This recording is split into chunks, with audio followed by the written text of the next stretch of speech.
Hello, ladies and gentlemen, boys and girls, and welcome to the Rok Podcast. Yes, Rock Nation, a little celebration. It's a mini celebration today, episode 10. We graduated to 10 episodes. Hand clap, let's get the applause. Yeah, episode 10. We have, who do we have here today? The man. Dan the Man, LaSavage, from Combat Corner. We had him here a few episodes ago, and we had a great time. We asked him back. He obliged us.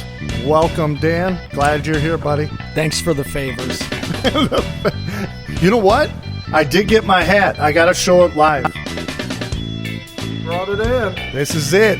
CC. Good man, Dan. Bribery. So what's up, Dan? Everything going good? Yeah, everything's great. Had a busy couple weeks since I was on here last, so glad to be back. Talk to you guys some about fights, about tournaments, about all the cool stuff going on in the industry. You know what? When I was talking to you yesterday, I know we talked about what you do and where Combat Corner has come from and how it's grown, but I didn't know you were going out to where you're going out to see these factories that you guys are checking out.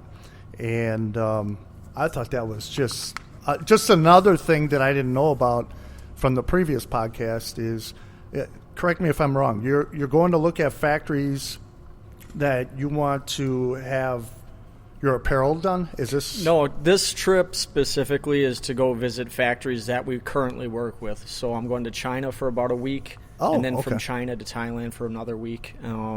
We have factories in mainland China, and then a factory in Thailand where we produce our HMIT line, which is our premium Thai boxing equipment. It's awesome stuff. So when you go down there or out there, I don't even know if it's north, south, east, west.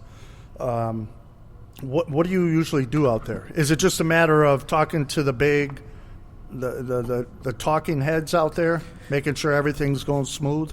The specific one in China is for a new product line. We're actually releasing our Echo 4.0, which is our flagship uniform that we sell pretty much worldwide. We move a lot of units. So coming out with a new one that's replacing our 3.0, I really want to make sure everything's perfect before we ship that first batch. So I'm flying out there just to personally inspect this batch and speak with the owners about our future relationships going into 2017 and beyond. Nice. So now the Echo line, what is that? For people who don't know, what? So for the Echo line, we've been producing this uniform for around 9 years. So it's an older uniform, especially in the industry before the craft gi market popped up where there's 27 million brands. There was not as many brands and gis were expensive. So we had the Echo, which was an economy-based uniform that was competitive with higher-cost uniforms.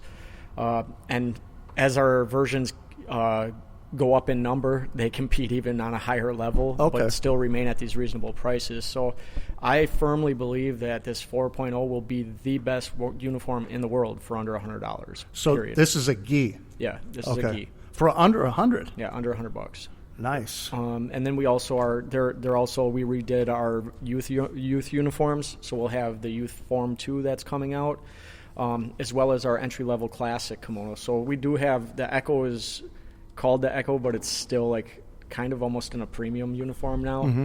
And we have a classic, which is a 100% blank uniform that we're re-releasing with a new design, new cut, new materials. So a whole bunch of new stuff, and surprisingly enough, Brazilian Jiu-Jitsu gis are a huge portion of our business. Oh, okay. For someone who's beginning, if they're going out to look for a gi, when you think about how long it should last, how long should a decent gi last? Well, it depends on use, but I'd say at least a year. Okay. Realistically, when you get further into the sport, you're going to have a couple. You're not going to wear the same gi over and over and over again. Plus, you got to have dry time if you're actually following the wash instructions. I know a lot of people don't. A lot of people are going to throw them in the wash or throw them in the dryer, which I do too. But, you have to understand how cotton shrinks. If you wash it hot and dry it hot, it's going to shrink more drastically than if you hang dry it. So it's just knowing how to wash a gi. But in general, one single gi, if you're training 2 times a week in it, let's say, or 3 times a week, at least a year. Okay. At least a year. So then as you go up, premium gis, they should last longer, or is that the typical? I don't think so. Usually Okay. it's just based on how they fit, the material they're made out of, as far as like some people like a more flexible uniform in a gold weave, or some people like a more rough uniform on the outside in a pearl weave. Pearl weave is pretty much dominant right now. That's what everyone's using. But in general, a higher-end uniform might last a little longer, but realistically, to our base model, it won't be much of a difference, because we're still using a 450-gram pearl weave in this new 4.0 uniform. So it's all basically feel, preference. Yeah, exactly. Okay. When you get into newer materials, like we are working on a hemp uniform, when the hemp uniforms are completely different than a cotton uniform. So it does depend on what it's made of. There's people using polycottons now. There's people using bamboo. So it's all preference and what people want. But in general, if you need a uniform and you want something durable, we still have version 1s that people are wearing. I see them regularly in pictures, and we haven't made a version 1 in over 5-6 years. So that tells you how long those last. You brought up the different materials. What do you think of bamboo? I've never had a bamboo gi, so I know nothing about it. Oh, okay. So, I just spoke with someone, and they talked about a shrinkage issue with theirs, about their bamboo gi, but they said they really liked the way it felt, but it had shrinkage issues. And it was almost like there was inconsistent shrinkage. So, like, usually if you're going to shrink with a cotton uniform, the sleeves are going to shrink up the same. But in the bamboo, it seemed like one really? edge. Yeah. And this is just one person that told me these things, because, like I said, I've never owned one. I've never even felt one. Right. As far as hemp's another animal too, but the strength, the antimicrobial properties, the way it kind of wears and gets better with wear, is what's leading us to possibly doing this new hemp uniform under our BJJ Lifeline. So, because we have multiple brands that we run under the Combat Corner, header. Sure. Yeah, we know somebody who's actually doing bamboo T-shirts, and they felt great. Mm-hmm. I mean, it was a real light, almost like what was it, Juma? Was it like a silky? Yeah. It just real comfortable and light, and I really liked it. So that's why I asked. Bamboo T-shirts are definitely available on the blank apparel market, so you can get them from various brands, be it like, I think Next Level might make one, and American Apparel definitely does. So there's a lot available. The tri-blends are really popular, especially in the fitness industry, with going to be polycotton and rayon. Right. So we're heavily involved in screen printing, so I know about pretty much like any blank, but bamboo uniforms are going to be different for sure than a bamboo T-shirt as far as the feel and the fit, for sure. Now, you say you do screen printing. Does that mean if I came to you with a logo and I said I wanted 100 T-shirts with our logo on it, you do that as well? Definitely. We do that for companies all over. We, obviously we're a martial arts company, but we print for cleaning services, plastering companies, painters. We print for anybody. We can I didn't do know fulfillment that. printing. Oh, wow. Okay. That's interesting. Very. So next time you need some stuff printed, bring them my way. Yeah. We're always looking for that. So we're very competitive because that's not our bread and butter. So because we don't really have to have that portion of the business, we can compete and usually beat most people on price. Just like anything else, we're not the cheapest, because if you're the cheapest, why are you valuing your work so low? Right. But basically, our work is great, and we're very competitive. Yeah. Now, do you do any of this promoting your new gis at the tournament? So this tournament, we'll probably have a couple banners around the ring mats, and then we'll do some announcements over the speakers. But other than that, not much at the event. We will have a booth, and we will be selling things at the event.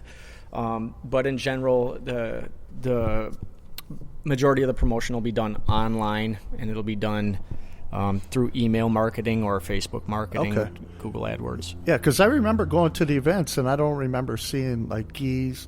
I may see other booths. And I don't know if that's through you, but some people be selling T-shirts. Yeah, we'll have BJJ tees there. I think Diamond MMA was there last time, and then Energy Drink Company. We did have a small booth. We kind of always run short on staff, and then I'll pull people away and be like, you got to score keep, or you got to do this. So then we don't end up with a booth at our own event, which is silly. So this event, we will have a much larger booth, which will have pretty much everything we offer there. We will be accepting cash and credit cards. Nice. So it'll be a little bit different on that end. But as far as promoting the stuff, yeah, when it comes down to announcements and placements on banner space around the mats. Okay. All right. Well, speaking of the tournament, how are things going? Good. Pre-registration is currently, to date, compared to the previous event, we have more pre-registers, so that's always good to see. I know everybody waits to the last minute to save the $10, so I'm guessing on the 10th of this month. The 10th of this month is when the early bird registration, $10 off, ends. We had 120 people register in one day last time, so I'm expecting a similar thing to happen at this one. Oh, my God. Everyone waits. Just for that $10? Yeah, but we'll still get probably another 50 people that register between the 10th and the 14th, because the 14th is the final online registration day. Wow, we have music. I like that. So Sorry, now, guys. I'm checking. I'm signed up. I signed up early. Sorry. He's getting bored over there. He's like, I'm going to listen to some tunes. Get out of here, man. No. I have a question for you about the gi, but I will ask later. No, go ahead. Question Ask me. now. So we don't forget. Example. We have the brand The Rok. I saw you have some brands like you can put it on the gi. So you make that stuff too on Combat Corner. If I have my team like the Rok team, I want to make a logo, make a gift for you. So, yeah, definitely. We actually offer two options because some gyms aren't going to have enough students to do full customs. Right. So we have the semi-custom program where we take our stock uniforms and we can add patches direct to it, which we do with a sublimation patch. And then the next option is full custom, and the minimum order is only 30 gis. So you could do 30 gis with us, and we can make a complete custom gi to your demands. Colors, sizes, labeling. We can do sublimation, woven labels, embroidery, anything you can think of, woven tape, different materials. So really, we do custom gis for probably about over 100 different academies throughout the country. So when you say sublimation, what do you mean by that? Dye sublimation is a process where we take a dye-related ink and actually heat it onto a fabric, which has to be a man-made fabric like polyester, and it actually dyes into the fabric. So instead of it being printed on top, it would be actually dyed into the fiber of the plastic fabric, because that's polyester is plastic. Yeah. And it is completely you can't feel it.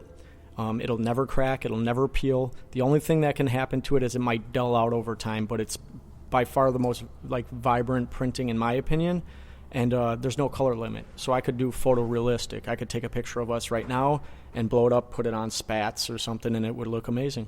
Wow, that's nice. I like that. Yeah, that's nice. All right, so the tournament. You said between the 10th and the 17th, you have more people that sign up. Yeah, the 10th and so the 14th is the final online registration day, and the final day kids can register, because kids portion is pre-register only. So if you got kids competing, they have to be registered by the 14th. Adults can come to the event and register at the door, and that's on the 17th. So we get a large amount of people that register at the door as well. Wow. So what's typical of a tournament? How many people are you talking? Well, I'm thinking our last one we had about 450 competitors. Wow. And what time do you get going on that day? Basically, I believe weigh-ins start at like 8:30 in the morning for kids, and then we move into actually grappling at 10 a.m. So the actual competition begins at 10 a.m., and that's with the kids. The adults don't start until about noon.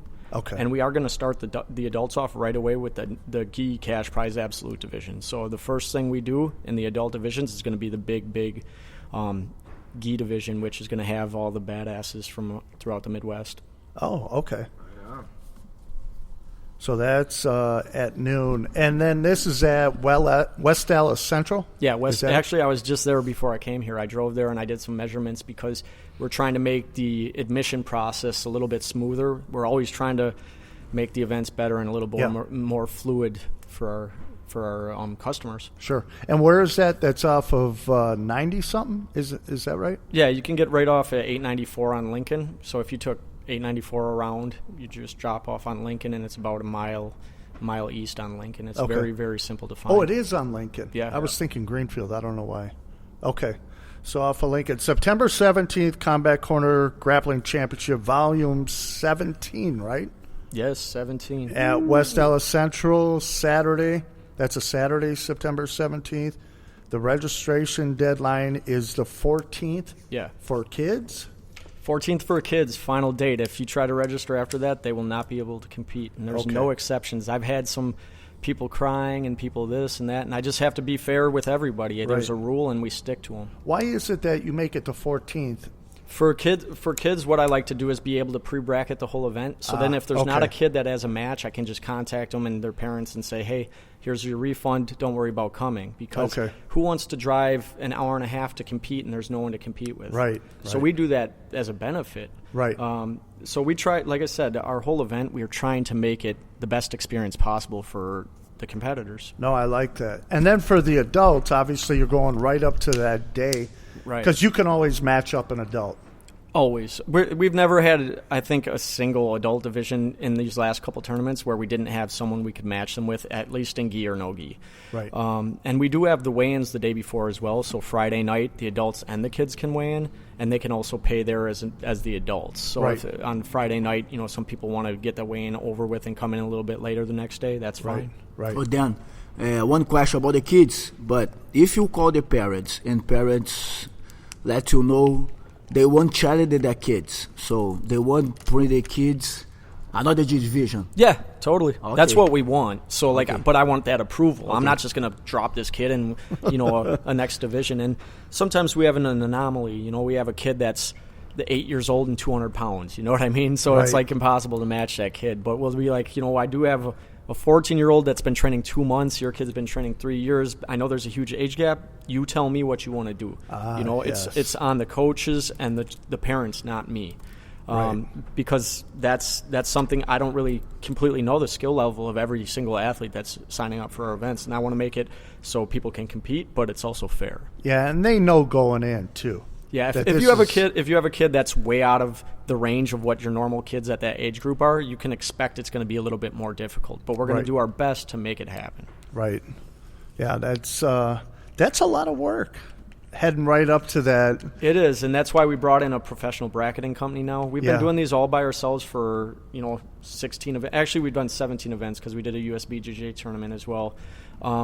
And they've always worked great, and our tournaments are fast, but it takes a lot of my time leading up to the event. So I hired a company, and this is all they do for a lot of traveling big-time tournaments. And it took a lot of workload off me leading up to the event, which I needed, especially since I'm going to be leaving on this trip one day after this tournament. Yeah. And it's another thing, too, is you're letting registration happen all the way up to that day. Yeah, a lot of tournaments are pre-register only. Right. So, it does make a little bit more work the day of to get people registered in. Right. But we like that idea because a lot of people are like, I might get injured or I might go on vacation. Adults don't really know exactly. So I like that idea where it's Thursday night and they're like, you know what? I'm feeling good. I'm going to go and compete. Yeah, that's that.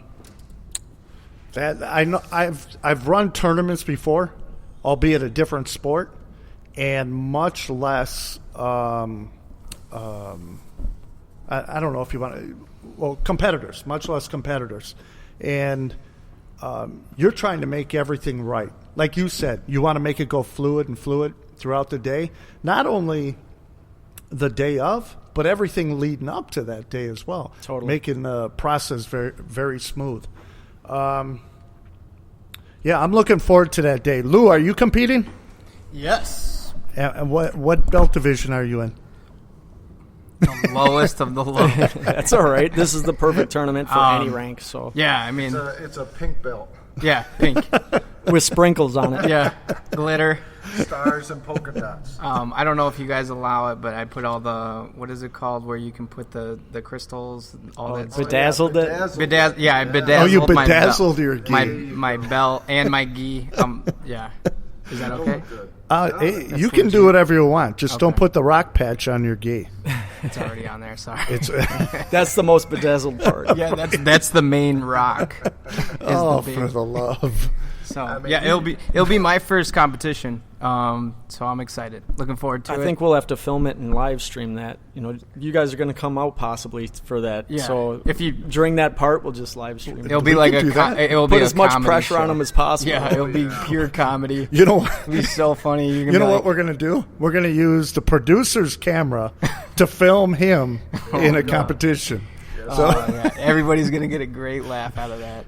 And the thing that we have to do is you have to show us how to, add music to the film, and then we'll pick the song. No. I want one of those old Western slow-mo movies where it's like boing, boing, boing, boing. You're just gonna keep sound effects and stuff. That's kicking me while I'm down. That's not even fair. Oh, that would be a trip. I've never seen you gravel. You could go in and No, I'm demolish these terrible. guys. I'm terrible. No, he'll have fun. And like he said, he's just getting started. No, in that's this whole awesome. That's thing. great that you're getting in there to test it out and feel where you're at. It's even if you're brand new, it's great baseline as long as you don't have a shatterable ego. Like if you go in and lose a couple tough matches, it's not a big deal. You can definitely learn from that. Yeah. If you go in and dominate without having a skill set, though, that's where it's actually troublesome because then you're like, oh, I'm great. Yeah, Right, I don't right. care if I lose. I just want to go for the experience. Everything that you guys do, I see all your videos and all the stuff that you put out there. It just looks like a fun experience, like something cool to be part of. So that's the main reason why I want to do it. Yeah, Those I told videos him. are working. Yeah. Oh yeah, yeah. great stuff. You know what? Too is I keep telling him. I think I told this on the last podcast. Is go for the experience, and like you said, you figure out a good baseline of where you're at, and then you just go. Your training afterward evolves.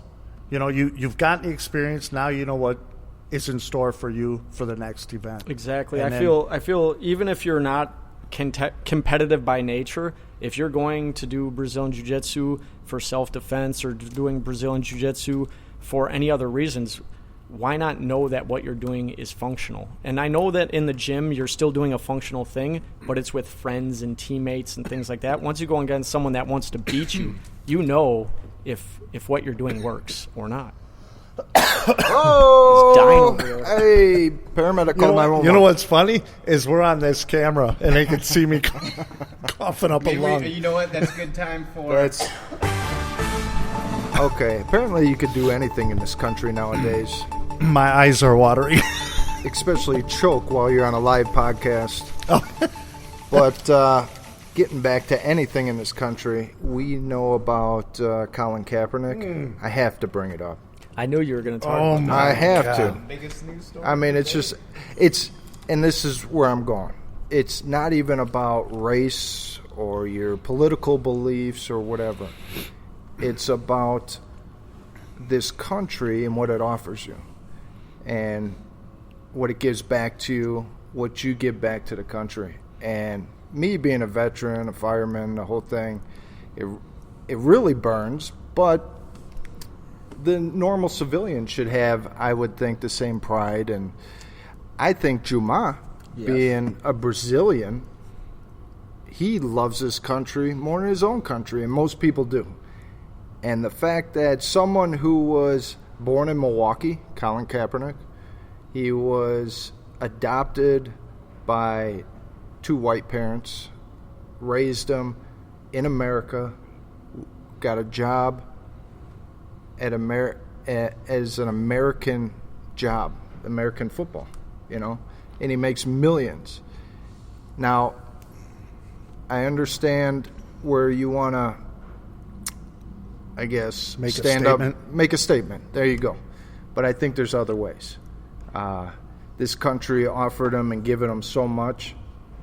I don't think he has to blame the country as opposed to individuals, because not every individual is racist. As a matter of fact, probably 99% of people aren't racist, but those 1%ers. I don't know. What do you guys think about that?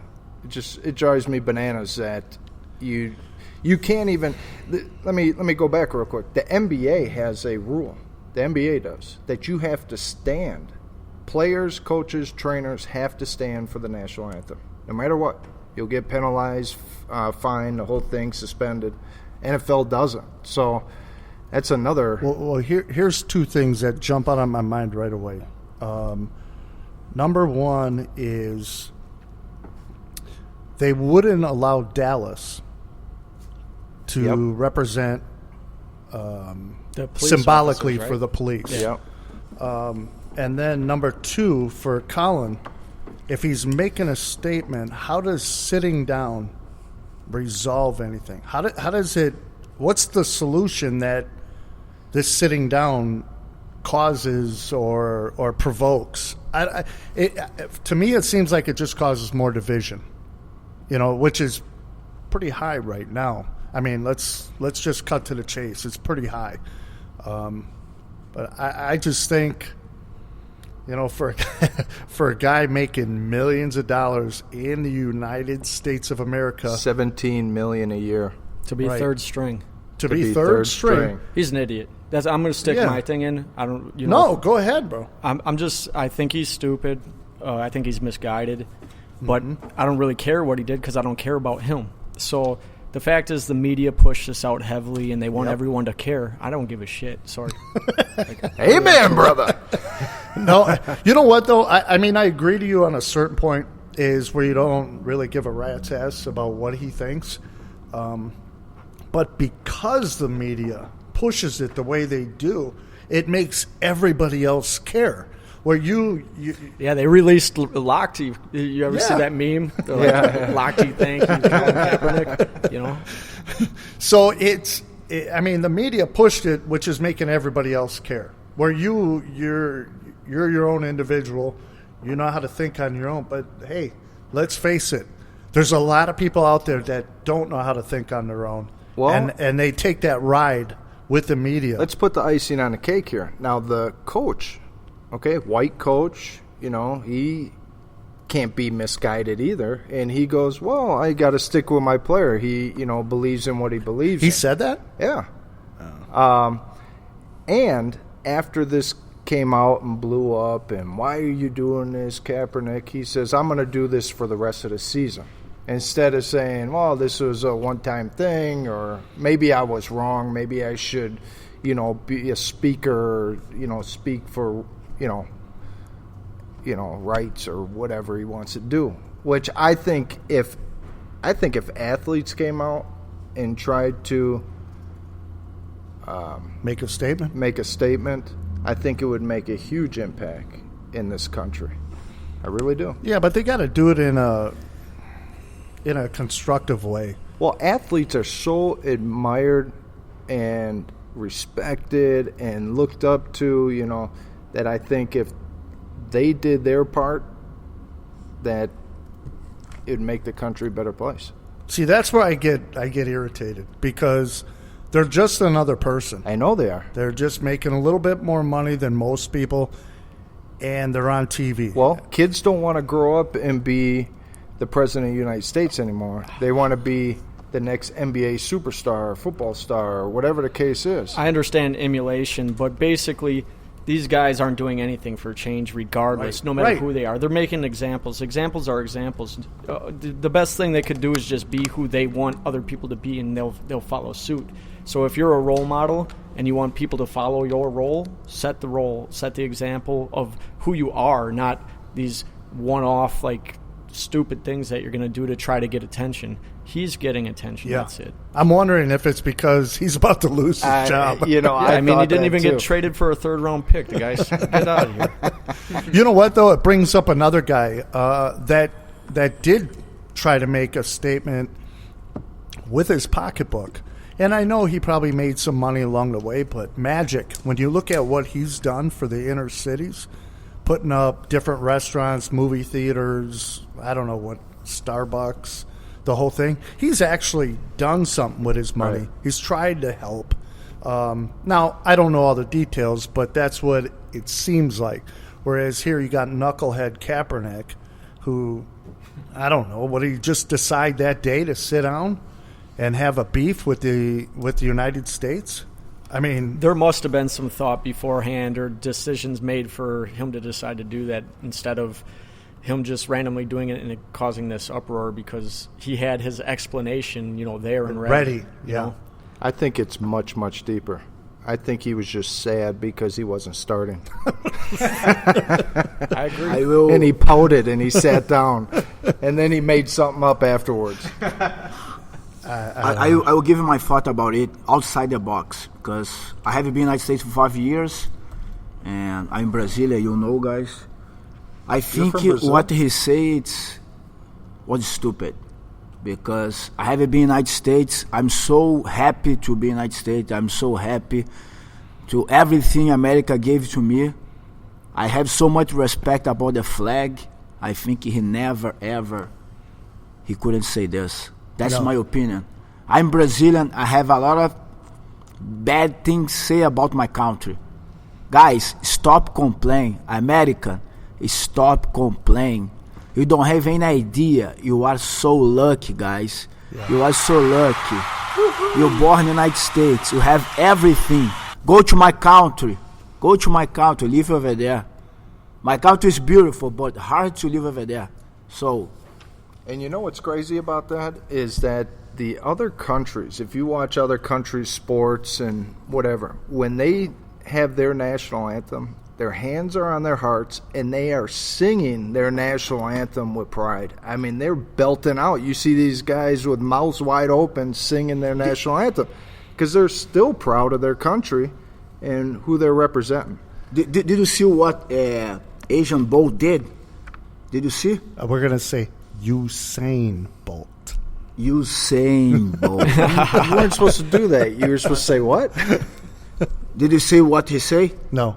He had interview after the Olympic Games, and the reporter was interview him,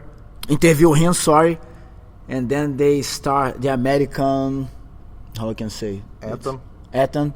So he said, stop. Usain said stop? Yeah.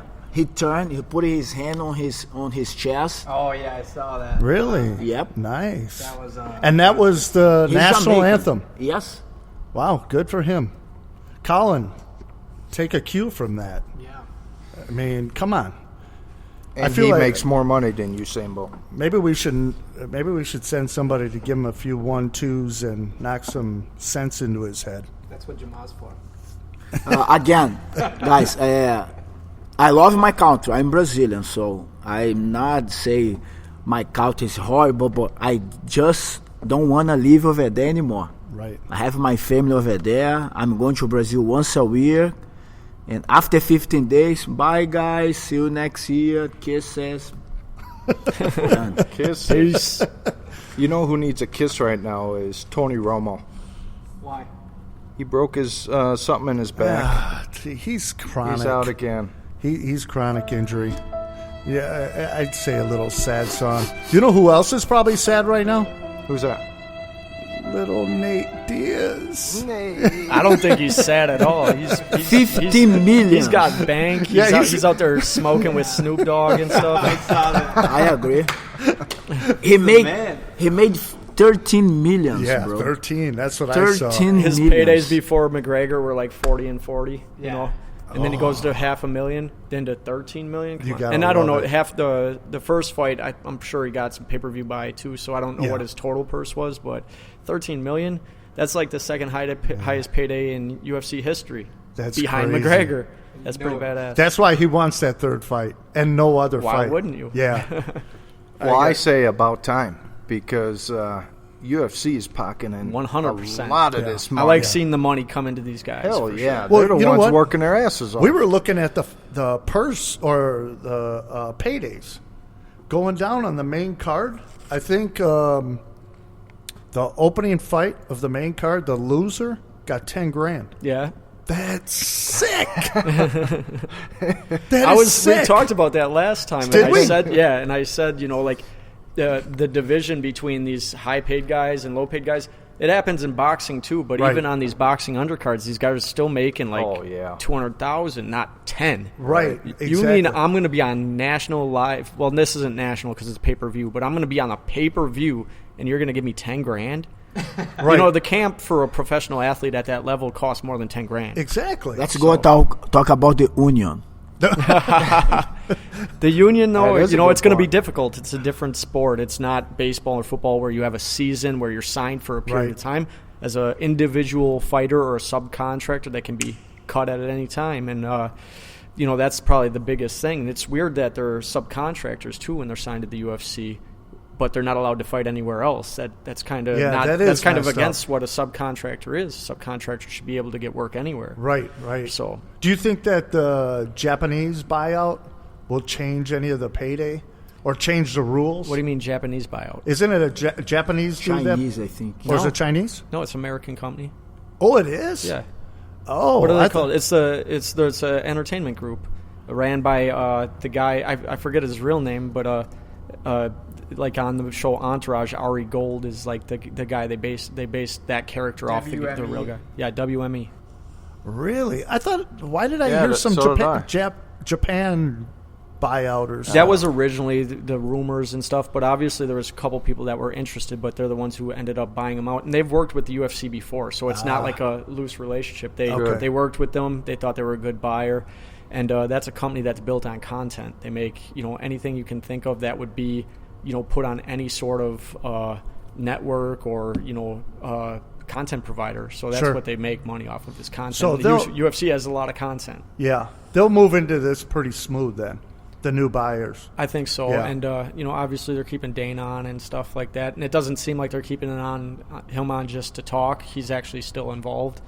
But we'll see. I mean, just the fact that it pretty much increased a couple fighters' pay by like double. That must mean money's coming in, and you can't sell a company for almost $5 billion and then decide like we still can pay these guys peanuts. It's too public now. It's crazy, Right, man. right. I mean, even referees can go work at other events. Right. Like we saw Big John. Well, the UFC doesn't hire the referees. They're through the athletic commission. Oh, really? Yeah. Okay.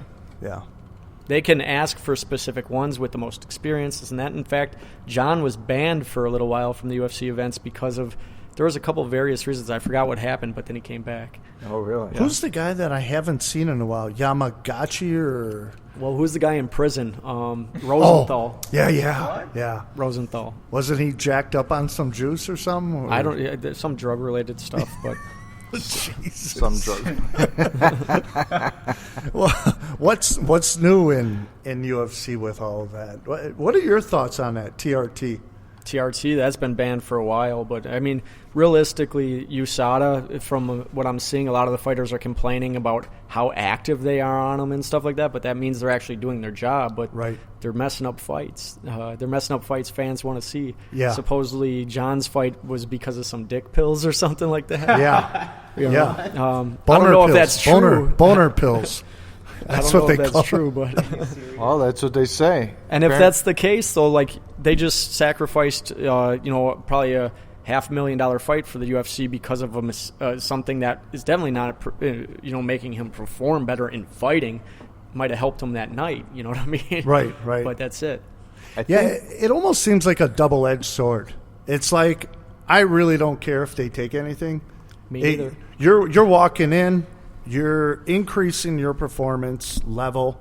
I don't know how much you want to say by, but if the playing field is it's almost like Lance Armstrong. That's what I say too. Is basically people are squeaking through, getting away with stuff because they have a better system, and these guys can't. So it makes it uneven. I really don't care. At the highest professional level, now I get it if it's completely unsafe and stuff.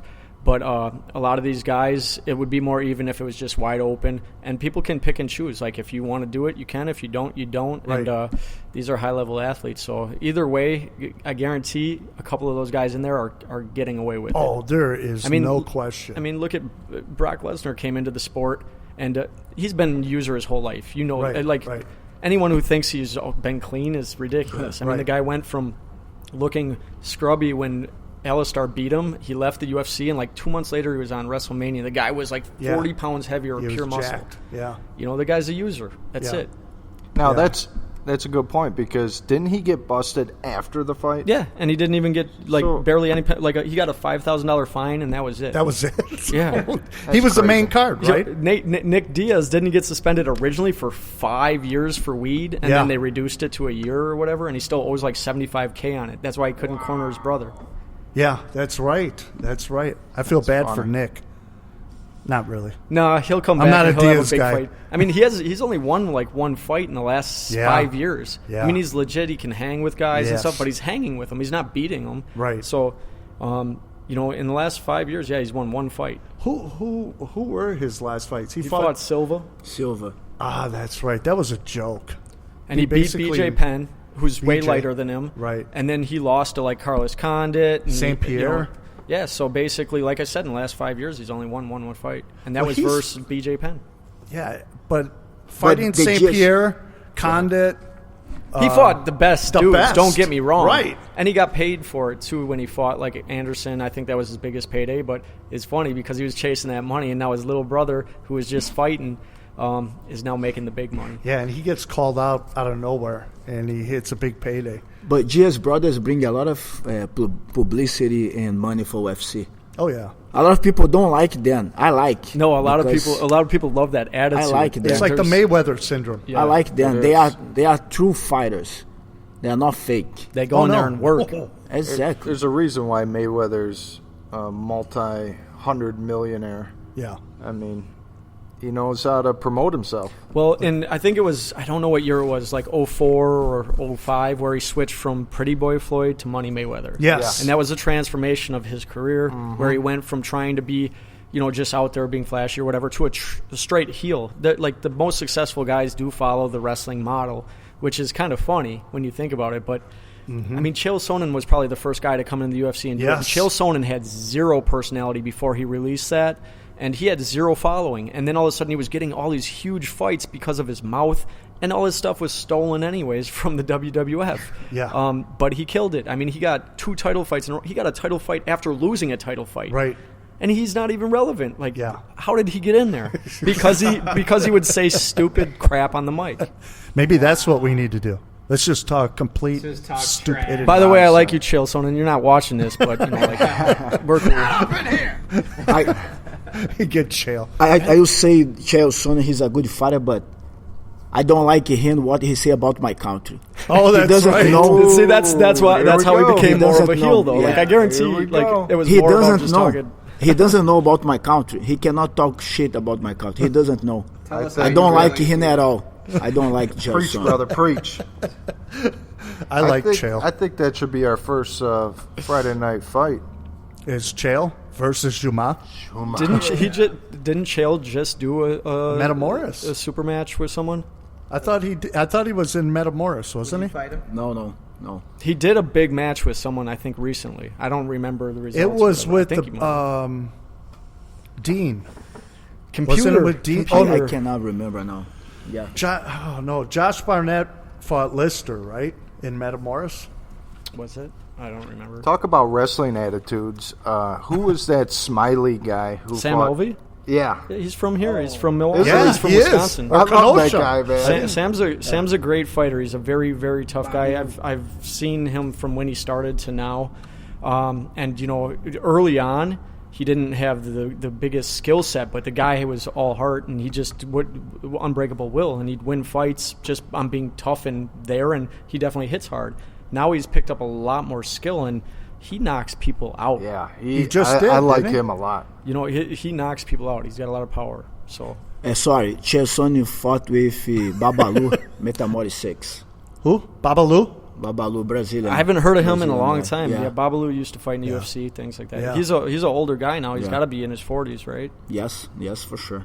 Yeah, I think that's that's what pretty old. Metamoris is doing a lot, is bringing back some of the legends of the sport to bring name value into it. So Sonnen won that match, didn't he? Yeah. Yeah. Sonen's tough. I like Chael. He's one of my heroes. Okay, I'm leaving. You know If you what, have though? Chael Sonnen as your hero, I'm leaving. Chael is actually pretty damn smart. I mean, you listen to some of his interviews, and the guy's not like some whack job. He knows how to put 2 sentences together. I didn't say he's not smart or he's not a good fighter. I didn't Like say Nate this. Diaz? No, I just don't like him what he say about my country. I still we think talk it's all so a much shtick. shit. So I don't think anything's really genuine about what he said. No. Like that, if you were to meet him, it'd probably be like, whatever. He's probably, he was just saying what he could to rile up Silva. the fans of people he was fighting against, It was pay-per-view. It was all money. Does that matter, Juma? He's like, I Yeah, don't care. matters. For me, matters. If I live in the United States, I don't talk nothing bad about America. So I have been in the United States for 5 years. So how can never, ever live in my country and talk shit about my country? No, you can't talk. You cannot talk. Sorry, you cannot talk. Speaking about fights, What was your scorecard on McGregor Diaz? I picked McGregor, and I think they need more 10-8 rounds in MMA, and I know we kind of touched on that too last time. We were talking about that. Is specifically they reworked the unified rules to score more 10-8s, and the fact is like one of the judges' scorecards scored it a 10-8 for Diaz in the third, but yet didn't give McGregor a 10-8 in the second when he had 2 knockdowns. Right. So what do you got to do to get a 10-8? So in my opinion, McGregor won the fight. It was an awesome fight, probably one of the best fights I've seen in a long time. And you know, the fact is, people are like, another fight would be irrelevant. No, it's not. I want to see another great fight. Exactly. So it is relevant.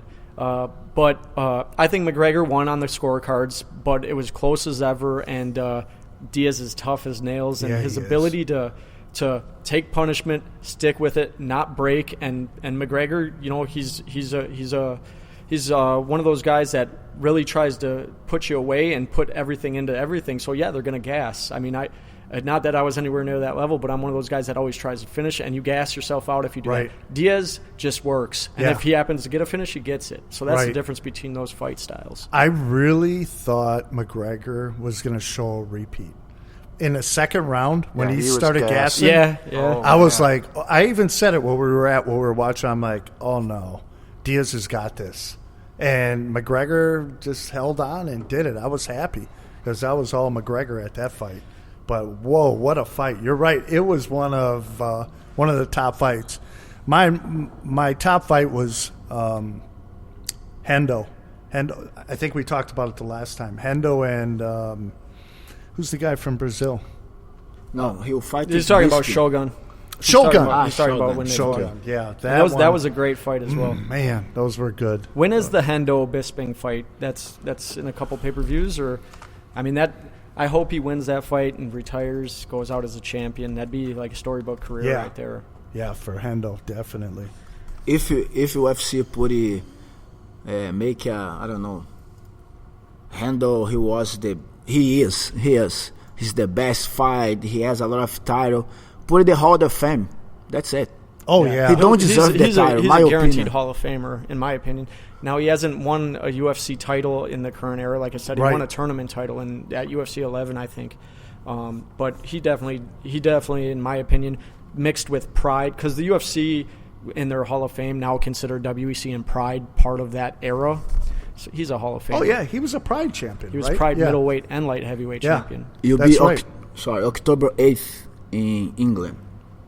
Oh, so they're visiting Bisping's country. Yes. Oh, that'll be nice. Yeah, he's got to knock him out, that means. Yeah, he does. Wow. He's got to drop the H-bomb. I think he will, that's for sure. What did you think of Pettis? You know, that cut, I could tell the cut was hard. If you've seen the videos leading up, he looked very drawn out. He made the weight, and basically in the first round, I thought he was actually going to finish it there, and he went pretty hard, and you could tell he gassed out a little bit. Yeah. But even in the second round, where people thought like he got beaten, I just rewatched it yesterday, and I think the second round was pretty close. So I would have had it 1-1 going into the third, and the third was he finished it pretty quick. Yeah. I mean, his reverses out of the back mount and stuff like that were pretty impressive. Yeah. Anthony's very slick in a way of no-gi grappling, so that you may even have a position on him, but the minute you release that tension is when he's going to explode. Yeah. And in the third round, that definitely works. You're slippery. You're able to like manipulate through there. He got out of a couple of those. Yeah, he transitioned. Yeah. He did that throughout the fight. Yeah, that was when awesome. He went into that win, he transitioned out of that position, out of an omoplata into side control, and then he had attempted a reverse takedown, not Anthony, but Oliveira, and he hit that guillotine. And that's pretty bread and butter for him at this point. That's what he got Melendez with, and Melendez has never been submitted before. He submitted that's him. right. Oliveira is on paper the better jiu-jitsu guy. Submitted him. Anthony has a lot of submission wins. Yeah. I remember in Milwaukee. Do you guys know who Henry Matamoros is? Yes, I know. Yeah, Henry's one of the original jiu-jitsu, dons in Wisconsin. That's what a lot of people call him. He was the first black belt here in the state. And I remember Anthony, I believe, was a white belt, maybe a blue belt. And they did a super match, a cage grappling match, and Anthony submitted him with an E-bar. And this was probably about 10 years ago, and maybe 9 years ago. And that was extremely impressive to see a guy with really no rank go in and beat, Henry at the time. not that was a world championship or anything like that, but it showed what his jiu-jitsu skill level is and his ability to go for finishes and compete. Right. Because could he be outpointed in jiu-jitsu matches? Yes, he's competed in our events, and a lot of times he'll get outpointed. But when he goes for submissions, he's very accurate, and he knows when they're there. Did he ever do gi at your events? I think no I think he did just no gi. I think Sergio's done some gi ones, but they haven't competed in our tournament since like the 7th or 8th one. Once they started getting higher up in there, Right. But I believe Anthony won a couple of his divisions, but he went against bigger guys a lot of times, Right. Because he wasn't cutting down or anything like that. And that's the difference between Brazilian Jiu-Jitsu for competition and Brazilian Jiu-Jitsu for fighting. Right. So Where do you think he's going from here? Is he going to stay at 45 with that cut? Yeah, he needs to because he's in the mix now. I think there's Max Holloway, then you have Jose, and you have McGregor. I think the Jose McGregor fight happens. I think Anthony will probably fight one more time at 45, and if he wins, he'll get a title shot. Wow. He goes back to 55. That's not happening. Not that fast. What do you think of a matchup with him and Aldo or McGregor? Well, him and Aldo were supposed to fight already.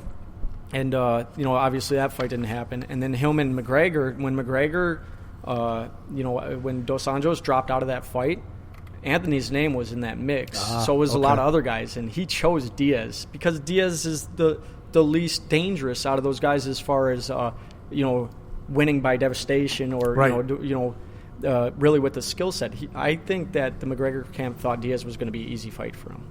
And I did too at the beginning. I knew he's a volume puncher.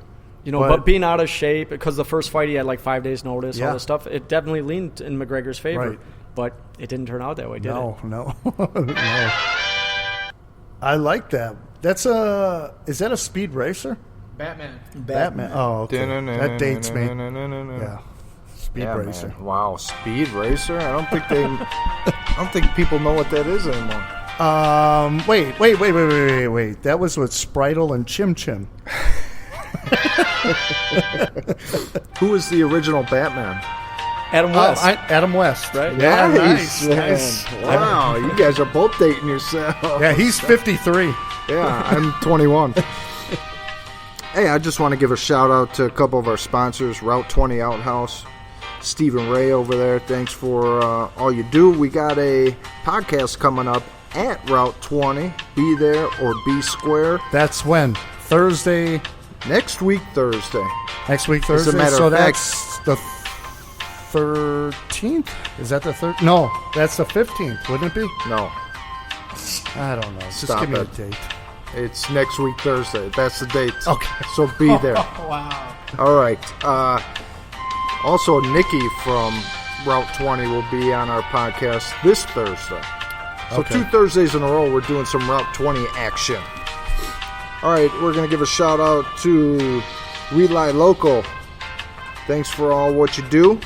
Josh Ebert, podcast wall design. If you see it on our Facebook Live, that's done by Josh Ebert. He does spray paint, airbrush, and he's really great tattooist. Tunnel Vision, graphic design for your business logos and apparel. And 4 Jits. If you want the best jiu-jitsu in town, go to 4 Jits. That's all, Bob. Okay. Bob? All right, we got a date. All right, Thursday the 1st of September will be Nikki here. Not the 1st. Can I finish? Okay. Yeah, I mean, September my 1st. You're goodness. right. I thought Go I was ahead, a wise sponsor guy. Where's Adam West when we need him? All right, the 1st of September, Nikki will be here from Route 20 doing our podcast, and next week, the 8th of September, we'll be out at Route 20 doing a live podcast. Big time, folks. Big time. We got some big time people going to be there. Big time guests. Everything's going to be big time, so be there. Yeah, and that's going to be at noon, right? So I don't know how long that podcast will go since we're there, but we should have a nice special guest for that one. Stay tuned for that. I like that music. Keep going, Lou. See, keep it going while we're talking, and then you sort of quiet it down along the way. And don't forget about our big-time Andre Galvo seminar coming up. You guys moved the date, right? Yeah. We did move the date. What's that date, bro? October 1st, October 2nd, the weekend seminar. Because we moved the dates, we're allowed to reduce the price too. Yes, we are. So for the one day, it's $130, and for both days, $190. So that dropped the price significantly. So we're glad that those dates were moved and made it more affordable for everybody at the same time. So look for that. We're going to have some special things going on during that weekend as well. We'll be promoting that within the next month. One thing to keep in mind, that price will remain at $130 and $190 until September 17th. So September 17th, big day, Yeah. competition out at West Allis Central. You can buy your tickets there or sign up there. But after that, the price is going up. yeah, I agree. It's So going to be go at up the to Combat like, Corner competition. I think it goes up to like $450 for one day, $450 for one day, and $900 for both. Is that what it was? I think it's like $1,200 All for right, one stop day. the nonsense. All right, just stop kidding. the nonsense. I'll send my account number. You can put the money straight to my bank account. He's Brazilian. Watch out. Speaking of jiu-jitsu, when we were talking about jiu-jitsu before, the last fight that I saw was with Maia. yes. That was very impressive. Yes. My God. When is this guy going to get a title shot? What do you think the holdup is here for this guy? I don't know. There's a lot of guys at that weight. I think Jacare deserves a title shot before Maia. So, Yeah, I agree. Personally, it was pretty impressive for Maia to come out and take Condit out like that. No one's done that. And Condit even admitted he thinks this might be the end of his career. Yeah. And I have to agree, he lost 5 of 6, and if his head's not in it, which it sounded like, it's time to either take a break or leave. Because he said he's been taking some punishment in these fights. But back to Maia, I think he needs another win, and then he'll be in the mix. But I don't think he's yet in the mix to get a next title shot, because we're talking about Woodley versus Wonderboy now, right? Yep. And then, like I said, Jacare's in the mix there. Because this is it is pretty stacked. it's a big, and GSP's coming back. So I mean, I think how that's going to go. I really would like to see GSP versus Woodley, just because to bring him back and drop him right in. He retired the champion, right? So it's not like, he doesn't deserve it. Sure, he does. It's his title. He never lost it. Yeah. Obviously it's Woodley's title now, but you get what I'm saying. Right.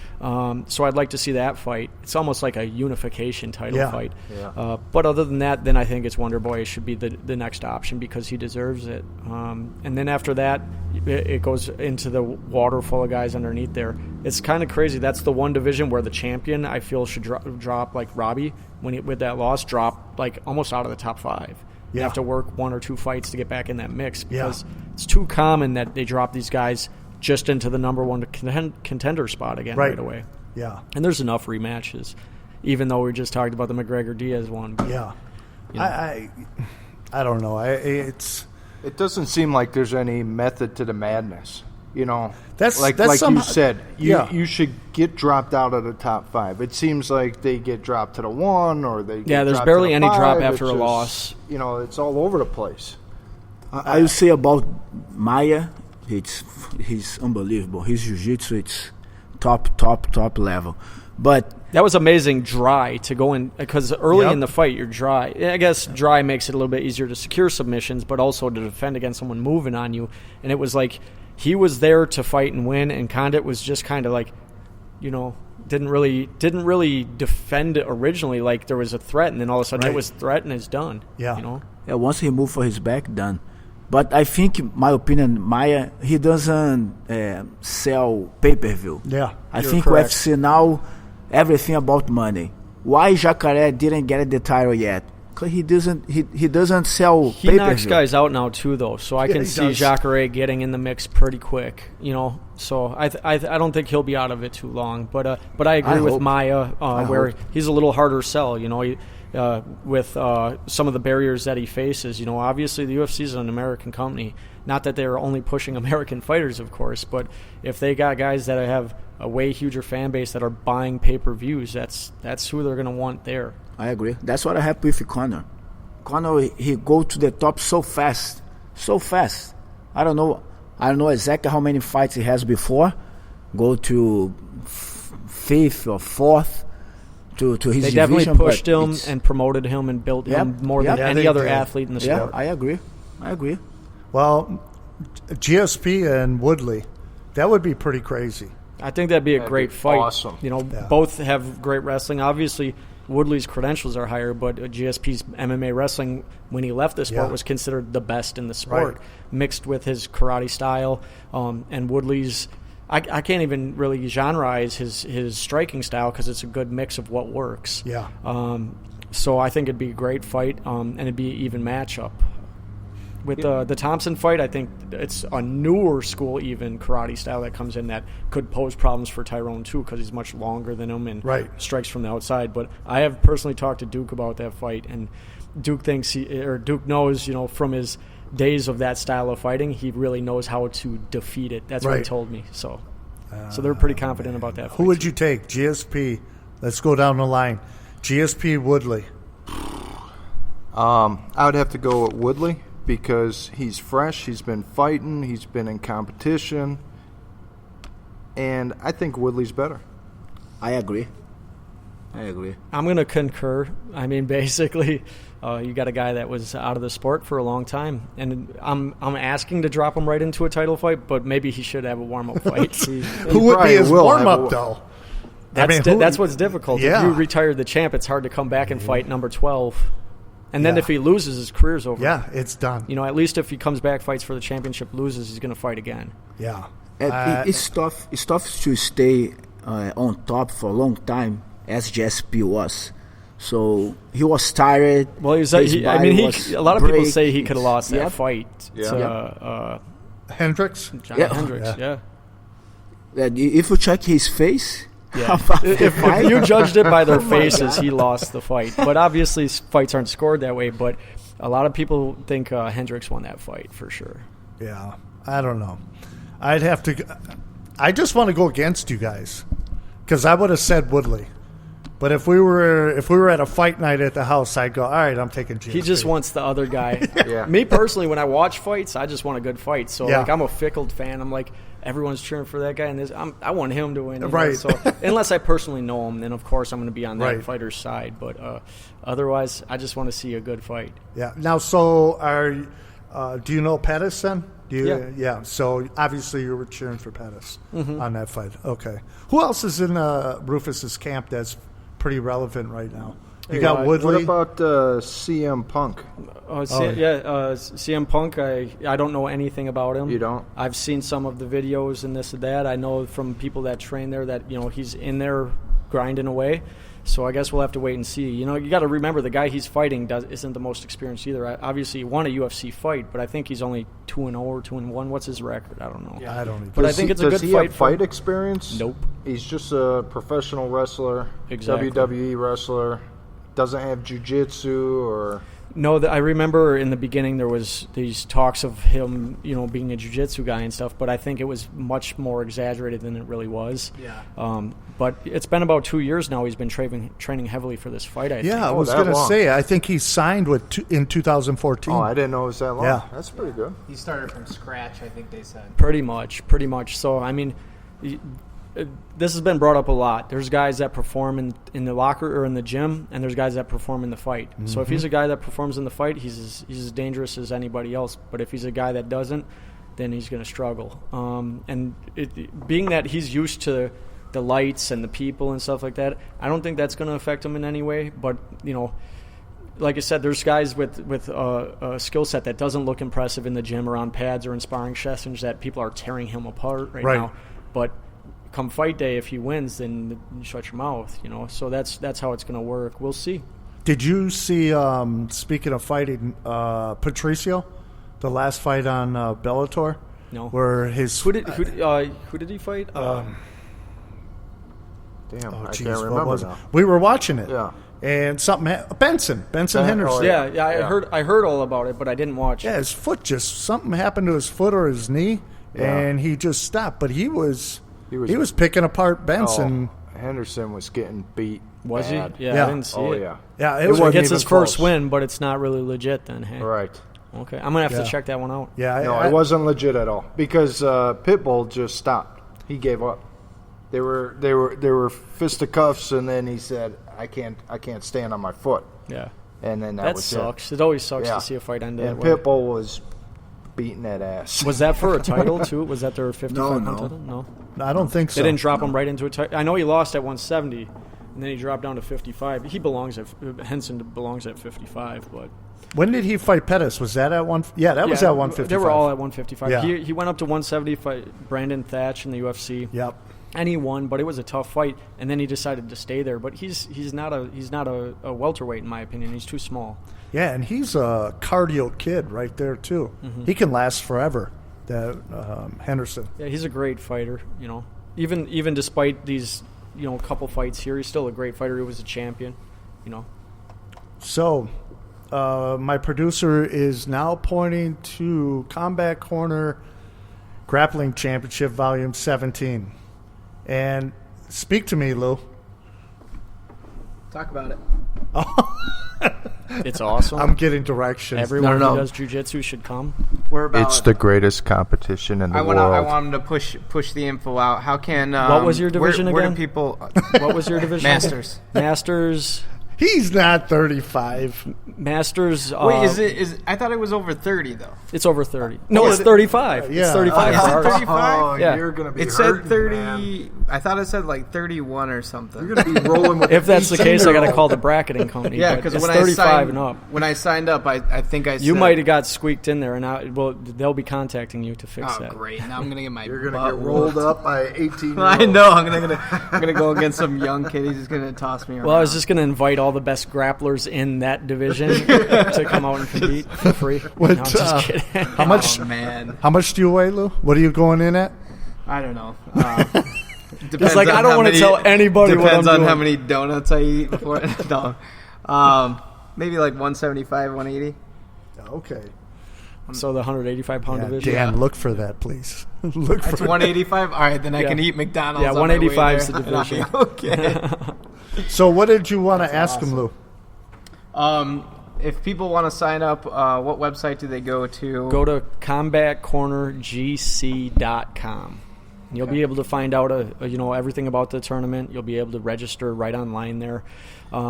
Get directions to the event. If your coach is coming and they haven't registered yet, make sure they register there as well because it'll allow them to get in free.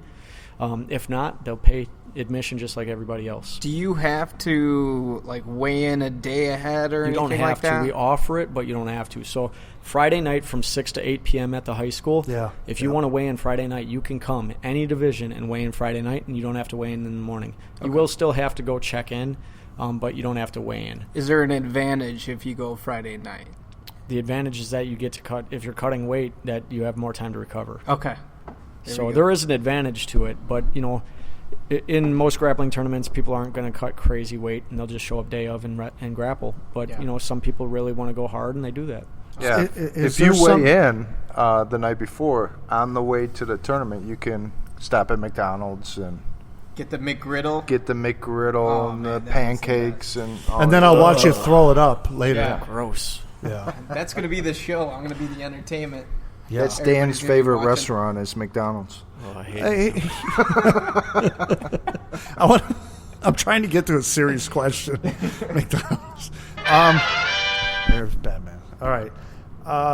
Okay, so if you want to weigh in on Friday, or let's say you choose not to weigh in and you come in on Saturday and register, and I tell you I'm 230, it's on the honor system then at that point. No, we're going to weigh your ass in. Oh, okay. So you weigh us in at that point. Yeah. Okay. Yeah, all there's right. no honor system in that. There is an honor I was system in gonna your, say, in your oh. experience level, which I'm telling everybody this right now. If we know that you should be in a higher experience level, we're pushing you there. Good. Period. And I don't care what your excuse or whatever is. If you've wrestled 20 years, you're advanced. I Right. don't care if you've done jiu-jitsu for 4 months. You're advanced. You've wrestled for 20 years. Right. This is a grappling tournament. This isn't Brazilian jiu-jitsu. The gi portion is Brazilian jiu-jitsu, and it's based on the belt rank, not years of experience. So if you happen to be a great wrestler and you're still a white belt, you'll get away with that. But at the end of the day, if you think your level is that much higher, I do feel that white belts that have wrestled for 20-plus years or something like that should compete as a blue belt, which I do not think is disrespectful. I think it's fair, because otherwise you have a guy that's so far advanced competing against beginners. Right. So in those types of cases, I like those exceptions, because I want even matches and fair matches. I don't want someone coming out that has truly 4 months of grappling experience in the gi to compete against someone who has That's 4 me. months of grappling That's experience me. in the gi, but 20 years of wrestling, and they Right. wrestled in the collegiate level. Like, Right. you do not belong in the white belt division. I Thank agree you with for that. Thank you. Yeah. Except against him and his Oh, division. great. If you see Lou on the bracket sheet, it's cool. Oh, that- Lou from The Rock. There's quite a few weight classes, correct? Yeah, but our tournament has less weight classes and less experience levels than pretty much any other tournament, but that's because we want ours competitive, and I'm not into giving a gold medal to everyone. Right. If I ran an event where you could come up and buy a gold medal from me and I could make money, I still wouldn't do it. And that's what a lot of these tournaments do. It's like everyone goes home with a world championship belt and this and that. If you win our event, you're good. That's it. We only have 3 experience levels: beginner, intermediate, advanced. We don't have 5 like Naga, or 6 like some of these other tournaments. And then our weight divisions for adults: 140, 155, 170, 185, 205, 225, and then heavy. Pretty much MMA weight classes, but with a 225-pound division. But other than sounds that, weird. Yeah. It's the rain. Wow. We're getting. Oh yeah, it's coming down out there. Weather report. It's raining like a mofo outside. So your weight divisions after 225 is heavy. called heavy. Yeah. So 225 and up is heavy. 225 and up is heavy, and 140 is our lightest division. So 140 and under is all combined. So you're going to have like someone who might be 138 versus someone who's 118, but very rarely do we have guys that small anyways. And we don't break those up. It is what they are. What they are. Right. You come and compete, and you compete in our divisions. And as much as I want everyone to win, Right. only one can win each division, Right. and that's what makes sports great. And I will always do events that way. I'll never do events where I I'm trying agree to with you cater to people who 100%. want medals. Yeah, I love that approach. I do. What's the youngest age group? So we go all the way to 5 years old. So the youth divisions, I have a slightly different approach. We definitely have more divisions, more age groups, and experience levels. There's still 3 experience levels for the kids. It's for the younger kids, it's under 9 months, 9 to 18 months, and 18 months and over. And then as they get a little bit older, it goes to 1 year and under, 2 years and under, and 3 years and up. And that's for gi and no gi. We don't care about your belt color because all the schools give the belt colors out differently now. Right. And we tried it 1 year and it was a mess. So we went back to doing it by experience. And it doesn't matter if your experience is gi or no gi. If you've been training in any form of grappling for that period of time, it counts for both. Right. So, but kids 5 and 6 year old divisions, and those are all no submission divisions. We feel that perfecting their movement and positional stuff is what's important for kids at that age and safe anyways. Right. And then once you get into 7 to 9 year olds, they can submit each other and stuff like that. So we have 7 to 9, then 10 to 12, 13, 15. Then 16 and 17. And some of those 16 and 17-year-olds are big enough and experienced enough that they decide to compete as adults, which Right. they are welcome to do as long as their waiver is signed by their parent. So what's your son's age, Mike? Isaiah is going to be 16 on the 1st. I put him in the 16-17 because Sure. he'll be 16. Yeah, I at that saw a time. couple of the Rock registrations come through, so Okay. you guys got All a right. few people registered. Yeah, and he's been doing jiu-jitsu for, 3 months? 4 months. 4 months now? How long has he been wrestling for? He's been wrestling for 2 years. Okay, so make sure you put him in the right division, right? Okay. Now, I didn't do that. Okay. So I It should will- do the yeah. 1 to 2 years, right? It will be adjusted. If he's been training wrestling for 2 years, he's in 2 years and over. Okay. All right. Because when you were saying that, I thought, shoot, man. Yeah. No, and it's not no big deal. We can always change it, but we want this to be fair and Right. truly, especially in the no-gi portion, wrestling and jiu-jitsu Yeah. are close enough. Specifically, you score points with wrestling. You score Yeah. points with takedowns and control. Like, obviously, we don't have control points, but if you're able to, pass the guard or get positional changes, wrestling is very helpful in those positions. So, I look at it this way. Ben Askren competed in a grappling tournament I worked on maybe this isn't one of our numbers actually. It was at the state fair, a cage grappling event, and I think at the time he'd been doing jiu-jitsu and stuff, but not his wrestling career. And there was I think 4 black belts in this tournament, and he destroyed these guys. I mean, he trained 2 hours in the morning boxing at the gym, and an hour later went to this tournament we held, and he beat every single person by over 20 points. Oh, he didn't submit anyone, but he beat every black belt he went against. He beat by like 20-0, 25-2, points like that. Destroyed them. So that right there says, wrestling and grappling are the same. Jiu-jitsu and grappling is kind of like the overparent of all of these arts that are without the uniform, in my opinion, when it comes to, anything that's man-to-man without striking. Right. We got to get Ben on here. Yeah.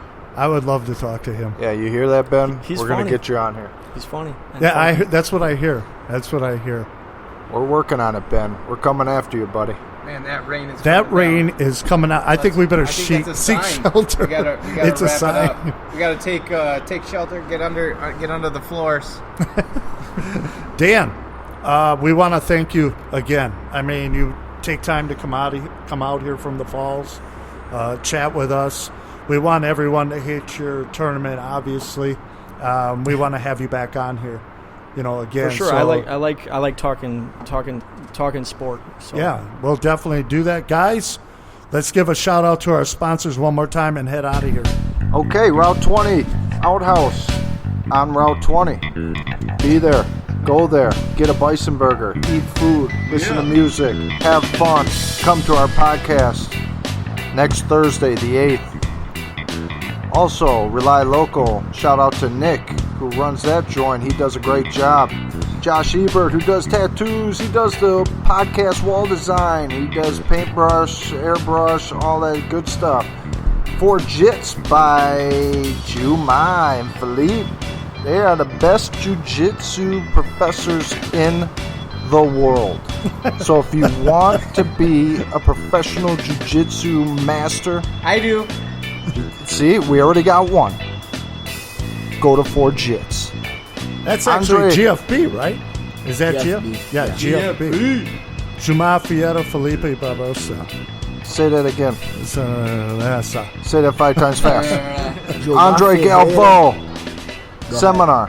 When? October 1st, October 2nd. First and second. Get your seats now because they're running out fast, folks. And if you wait too long, it's $2 million to get in. Just kidding. It's No, $3 he's not. million. All right, folks. Also, big shout out to Dan LaSavage. Yes. Combat Corner and That the guy's big awesome. Combat Corner competition He's my coming favorite. up. Big dude in the house. All right, Rock Nation, we're out of here for episode 10, and we will see you Thursday.